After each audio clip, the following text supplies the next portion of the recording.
യാത്ര തിരിക്കുമ്പോൾ train late ആവുകയും അല്ലെങ്കിൽ AC വർക്കായില്ലെങ്കിലും ടിക്കറ്റിനായി ചെലവാക്കിയ പണം തിരികെ കിട്ടും. പുതിയ പരിഷ്കരണവുമായി എത്തിയിരിക്കുകയാണ് ഇന്ത്യൻ റെയിൽവേ. ട്രെയിൻ യാത്രയിൽ എന്തെങ്കിലും അസൗകര്യങ്ങൾ നേരിട്ടാൽ ഇനി നമുക്ക് നേരിട്ട് തന്നെ റീഫണ്ടിന് അപേക്ഷിക്കാനാകും. ദീർഘദൂര യാത്രയ്ക്ക് നമ്മൾ കൂടുതൽ ആശ്രയിക്കുന്നത് ട്രെയിനുകളെയാണ്. എന്നാൽ ഒരു ട്രെയിൻ യാത്ര നമുക്ക് സമ്മാനിക്കുന്നതോ നിരവധി പ്രശ്നങ്ങളാണ്. അങ്ങനെ യാത്രക്കാരുടെ നിരന്തരമായ പരാതികളെ തുടർന്ന് റെയിൽവേ പുതിയ മാറ്റങ്ങൾ കൊണ്ടുവന്നിരിക്കുകയാണ്. ട്രെയിൻ യാത്രക്കിടെ ട്രെയിൻ ലേറ്റ് ആവുകയോ റൂട്ട് മാറി ഓടുകയോ കോച്ചുകളിൽ AC പ്രവർത്തിച്ചില്ലെങ്കിലോ ഇനി നിങ്ങൾക്ക് ട്രെയിൻ മിസ്സായാലോ TDR ഫയൽ ചെയ്ത് റീഫണ്ടിന് അപേക്ഷിക്കാം. 3 മണിക്കൂറിൽ കൂടുതൽ ട്രെയിൻ ലേറ്റ് ആയാലാണ് മുഴുവൻ തുകയും റീഫണ്ട് ലഭിക്കുക. കൂടാതെ 2 മണിക്കൂറിലധികം കോച്ചുകളിൽ AC പ്രവർത്തിച്ചില്ലെങ്കിലും പണം തിരികെ ലഭിക്കും. ഇതിൽ 24 മണിക്കൂറിനുള്ളിൽ IRCTC വെബ്സൈറ്റിൽ പരാതി നൽകണം.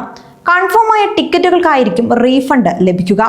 ഇനി AC തകരാറിനെ കുറിച്ച് പരാതിപ്പെട്ടാൽ TTAയോ ട്രെയിൻ ജീവനക്കാരെയോ പരാതി അറിയിച്ച് അവരിൽ നിന്ന് രേഖാമൂലം വിവരങ്ങൾ എഴുതി വാങ്ങണം. എന്നാൽ വെള്ളപ്പൊക്കം അടക്കമുള്ള പ്രകൃതി ദുരന്തങ്ങൾ മൂലമാണ് ട്രെയിൻ താമസിച്ചതെങ്കിൽ റീഫണ്ട് ലഭിക്കില്ല. TDR ഫയൽ ചെയ്യാൻ ആദ്യം ചെയ്യേണ്ടത് www.irctc.co.in എന്ന വെബ്സൈറ്റിൽ ലോഗിൻ ചെയ്യണം. പിന്നീട് അക്കൗണ്ട് ഇടപാടുകളിൽ നിന്നും TDR ഫയൽ തിരഞ്ഞെടുക്കുക. PNR നമ്പർ സെലക്ട് ചെയ്ത ശേഷം പരാതിപ്പെടാനുള്ള കാരണം തിരഞ്ഞെടുക്കുക. യാത്രക്കാരുടെ എണ്ണം കൂടി നൽകണം. ശേഷം TDR ഫയൽ ചെയ്യാം.